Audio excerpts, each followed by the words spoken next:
मीरा जी को दो बेटा और एक बेटी है। बेटा सुमित बड़ा है और बेटी राधिका मंजली है और सबसे छोटा बेटा राघव है। मीरा जी ने बेटे की शादी कर दी अपने पसंद की लड़की से। कई सारे रिश्ते रिजेक्ट करने के बाद उन्हें अनु पसंद आई। वैसे मीरा जी ने कई बड़े बड़े सपने पाल लिए थे नई बहू के लिए। सुमित की शादी अनु से हो गई। यह रिश्ता भी मीरा जी के भाई ने करवाई थी। शायद मीरा जी अलग ही दुनिया में जी रही थी। शायद उनकी सास भी उनके साथ ऐसा ही करती आई हैं। इसीलिए उन्होंने आने वाली नई बहू अनु से बहुत उम्मीदें जोड़ ली थी। जब अनु ससुराल आई तो मीरा जी ने एक महीने तो बहू से कुछ नहीं करवाया। यह भी एक रस्म थी। खैर, एक महीने बाद ही मीरा जी ने स्वयं को उसके कामकाज और बाहर के काम से एकदम दूर कर लिया। अनु के जीवन की पतंग की डोर उन्होंने अपने हाथ में रखी, जैसे उन्हें इसी दिन का इंतजार था। यूँ समझ लो कि अनु के जीवन का पूरा नियंत्रण मीरा जी ने अपने हाथों में ले रखा था। पूरे परिवार पर उन्हीं का शासन चलता आया था। इसीलिए सारे परिवारजन माँ से डरते थे। वैसे अनु के ससुर जी की ड्यूटी शहर के बाहर ही रहती थी, इसीलिए वे ज़्यादा बाहर ही रहते। अनु का पति सुमित भी अपनी माँ के खिलाफ एक शब्द भी कहने की हिम्मत नहीं जुटा पाता था। एक दिन तो अनु इन सब से उबने ही वाली थी, तो एक दिन उसने अपने पति से शिकायत ही कर दी। देखो, तुम्हारी माँ ने मेरे हर चीज़ों में हस्तक्षेप कर रही है। मुझे मेरे मन मुताबिक जीने ही नहीं देती। मैं क्या पहन रही हूँ, क्या कर रही हूँ, कहाँ जा रही हूँ, मेरी हर गतिविधि पर उनकी नज़र होती है। मैं उनसे पूछे बिना कुछ कर ही नहीं सकती क्या? देखो अनु, माँ ने शुरू से पूरे परिवार को उनके नियंत्रण में रखा है। तुम्हें भी उनके अनुशासन में ही रहना होगा। नहीं सुमित, कुछ बातें लिमिट में हो तभी अच्छी लगती है। मैं कोई प्लास्टिक की गुड़िया नहीं हूँ। मेरे भी कुछ सपने हैं। मुझे भी नौकरी करनी है। अपनी इच्छा के अनुसार कपड़े पहनने हैं। ये क्या है, पूरे दिन साड़ी पहनो। तुम्हारी बहन तो सब पहनती है ना सुमित। वह बेटी है और मैं बहू। आखिर फर्क तो माँ करती ही है। देखो अनु, राधिका छोटी है, पढ़ रही है अभी। तुम समझती क्यों नहीं? आगे वो भी शादी करके ससुराल जाएगी तो वो भी इन सब चीज़ों का पालन करेगी। अच्छा, कितनी छोटी है वो? 3 साल। सिर्फ 3 साल। मुझे तो लगने लगा है तुम्हारे घर में मेरे सारे सपनों को तोड़ दिया जाएगा। तुम माँ को समझाओ, नहीं तो अपने पूरे शौक अपने छोटे बेटे की पत्नी के साथ करे। अच्छा अच्छा, चुप रहो, चिल्लाओ मत। माँ सुन लेंगी तो उन्हें बुरा लगेगा। मैं माँ से बात करूँगा, कहकर सुमित ने बात को समाप्त कर दिया। वैसे सुमित के भाई बहन भी भाभी के साथ हो रहे व्यवहार से बहुत दुखी थे। वे दोनों सोच रहे थे, इतनी पढ़ी लिखी होकर भी माँ सास बनने से खुद को रोक ना पाई। हिम्मत जुटाकर आखिर एक दिन सबने माँ से कहा, माँ, आप अनु के साथ कितना गलत व्यवहार कर रही हो। मम्मी, उसे भी अपनी बेटी समझिए। आखिर आप सास ही बन रही हैं। आपको उसे प्यार से समझाना चाहिए। गुस्से में तिलमिलाते हुए मीरा जी ने कहा, मैं क्या गलत कर रही हूँ? परिवार के कायदे कानून और अनुशासन में रहने के लिए ही तो कह रही हूँ। मैंने भी तो जीवन भर कायदे कानून माने हैं। मैंने भी पूरी जिंदगी अपनी सास का कहाँ माना है। तभी तपाक से राघव ने कहा, तो क्या माँ, आपके साथ जैसा हुआ आप वैसा ही भाभी के साथ करोगी? ये कैसा अन्याय है माँ? आपके ऐसे रवैये से परेशान होकर देखना, एक दिन वो भैया को लेकर अलग इतनी दूर चली जाएंगी कि आप उन तक पहुँच भी नहीं पाओगी। रहना फिर अकेले, अभी भी वक्त है। भाभी को भी अपनी दूसरी बेटी ही समझो ना माँ। आप खुद ही अपने परिवार को तोड़ रही हो। बेटों के लाख समझाने पर भी मीरा जी खुद को नहीं बदली। इसी बीच राधिका का रिश्ता भी तय हो गया। यह शादी लव मैरिज थी। वैसे मीरा जी जैसी भी हो अपनी बेटी की हर जिद पूरी करती थी। वैसे घर परिवार लड़का सब कुछ अच्छा था, तभी उन्होंने हाँ किया। इस बात से अनु अचंभित भी हुई कि बेटी की लव मैरिज पर यह नए जमाने की हो गई। राधिका के ससुराल में उसकी हर बात आज़ादी थी। वो अपना जीवन अपने मन मुताबिक जी सकती थी। उसकी सास का स्वभाव उसकी माँ से एकदम ही अलग था। कुछ ही दिनों में राधिका अपनी सास से इतनी जुड़ गई कि अपने मन की हर बात वह उनके साथ बांटने लगी। मुझे तो डर लगता है कि कहीं माँ की हरकतों की वजह से माँ अकेली ना हो जाए। आज यह अनु भाभी के साथ कर रही हैं, कल राघव की पत्नी के साथ करेंगी।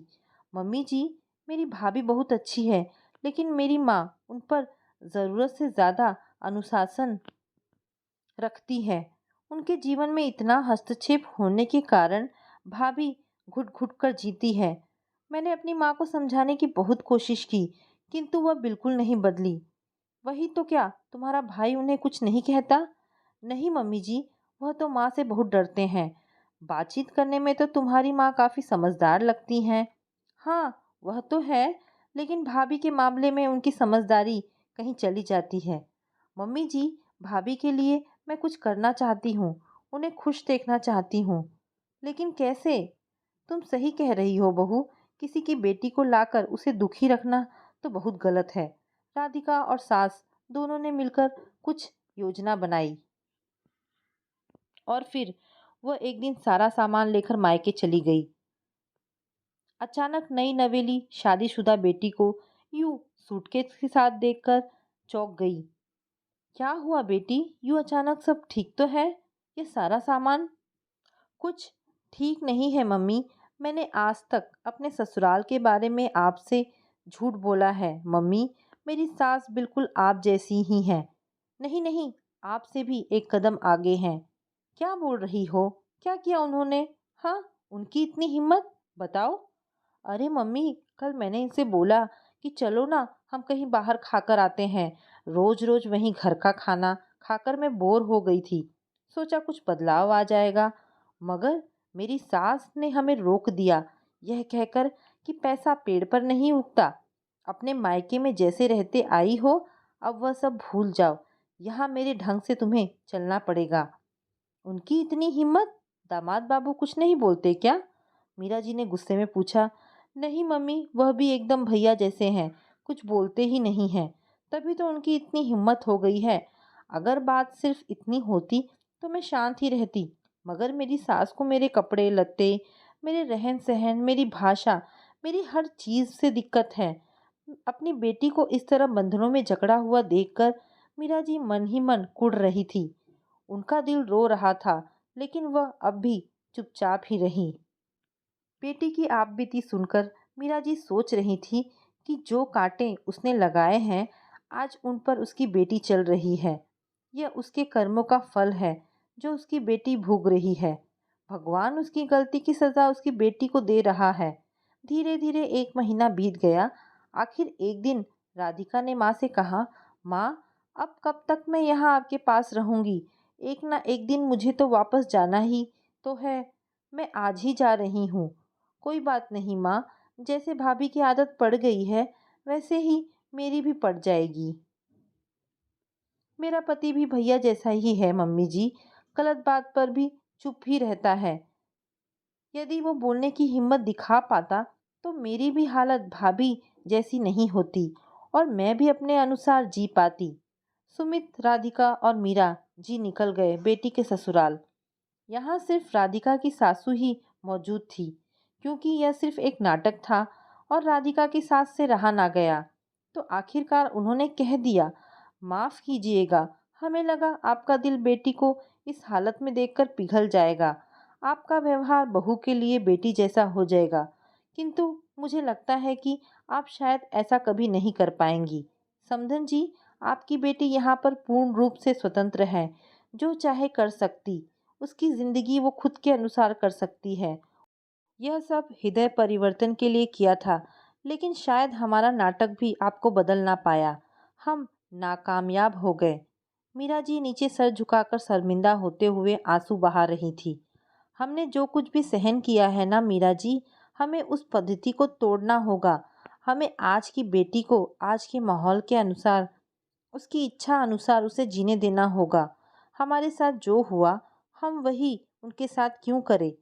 बेटी के घर से विदाई लेकर वो बेटे सहित घर पहुंची और उन्होंने सुमित से इस बात का अनु से जिक्र करने को साफ साफ मना कर दिया। कहीं ना कहीं वो अपनी हरकतों पर शर्मिंदा थी। अगले दिन अनु जब सुबह रसोई घर में नाश्ता चाय बनाने गई, तभी उसने अपनी सास को रसोई घर में यूं काम करते देखकर चौंक गई।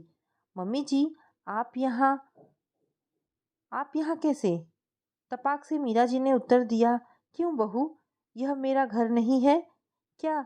यह मेरी रसोई नहीं है जो मैं यहाँ नहीं आ सकती? बहू देखो, मैंने नाश्ता बनाया है। और हाँ चलो, सब बाहर हॉल में लेकर जाओ और सबको बुलाओ और परोसो। यह सब देखकर अनु को तो अपनी आंखों पर जैसे विश्वास ही नहीं हो रहा था। यह क्या हो गया मम्मी जी को? आज सूरज पश्चिम से कैसे निकल गया? धीरे धीरे मीरा जी ने घर के कामों में आधा हस्तक्षेप करने लगी। एक दिन उन्होंने अनु से कहा, बहू तुम जो चाहो वो पहनो, अब तुम्हें सिर पर घूंघट लेने की कोई ज़रूरत नहीं। इन सब बातों पर अनु को तो विश्वास ही नहीं हो रहा था। उसने अपने पति से इन सब बातों के बारे में जानना चाहा। अरे मुझे बताओ, तुमने मम्मी जी से कुछ कहा है क्या? नहीं तो क्यों, क्या हुआ? सुमित ने कहा। अरे मम्मी जी तो पूरी बदल चुकी हैं। वो मेरे साथ एकदम राधिका जैसा बर्ताव कर रही हैं। मुझे तो लग ही नहीं रहा कि वो मेरी सास हैं। एकदम मेरी मम्मी जैसा बर्ताव कर रही हैं। मुझे तो अपनी आंखों पर विश्वास नहीं हो रहा है। सुमित ने कहा, देखा, मैंने बोला था ना कि मेरी मम्मी अच्छी है। वह कभी किसी के साथ गलत नहीं करती। आखिरकार उन्होंने भी तुम्हें बेटी मान ही लिया। बेचारी अन्नू को क्या पता कि उसके पीछे से क्या क्या खिचड़ी पक चुकी थी। खैर, जो भी हुआ उसके साथ तो अच्छा हुआ। इसे उससे और क्या लेना देना। एक दिन रात को भोजन करते वक्त मीरा जी को क्या सूझी, उन्होंने सुमित से कहा, बेटा एक काम करो, अन्नू को बाहर कहीं ट्रिप करवा लाओ। क्यों मम्मी, इसकी क्या ज़रूरत आ पड़ी? अरे बेटा, तुम बहू को अब तक कहीं बाहर घुमाने लेकर नहीं गए। मीरा जी ने कहा। अब सुमित को तो सब पता ही था, मगर मम्मी में इतनी जल्दी बदलाव आ जाएगा, इसकी उम्मीद शायद उसे भी नहीं थी। वो मंद मंद मुस्कुरा रहा था कि काश पहले ही राधिका ने यह तरकीब सोची होती, तो जैसी भी बात होती, आज परिवार की खुशी देखकर वो भी बहुत खुश हो गया। यदि हर नारी की मानसिकता अनु की सास जैसी हो जाए, तो किसी भी परिवार में फिर सास बहू के रिश्ते के बीच कोई मतभेद और कोई समस्या ही ना रहे। यदि हर परिवार में राधिका जैसी ननद हो, तो कोई भाभी अपने अधिकारों से वंचित नहीं रह सकती। मीरा जी ने भी अपने घर में एक अलग ही खुशी और सुख को महसूस किया और मन ही मन बेटी को धन्यवाद दिया। तो दोस्तों, ये कहानी यहाँ पर समाप्त होती है। आशा करती हूँ आपको ये सास बहू की कहानी पसंद आई होगी। अगर आपको कहानी पसंद आई है तो प्लीज़ इसे लाइक एंड शेयर करें।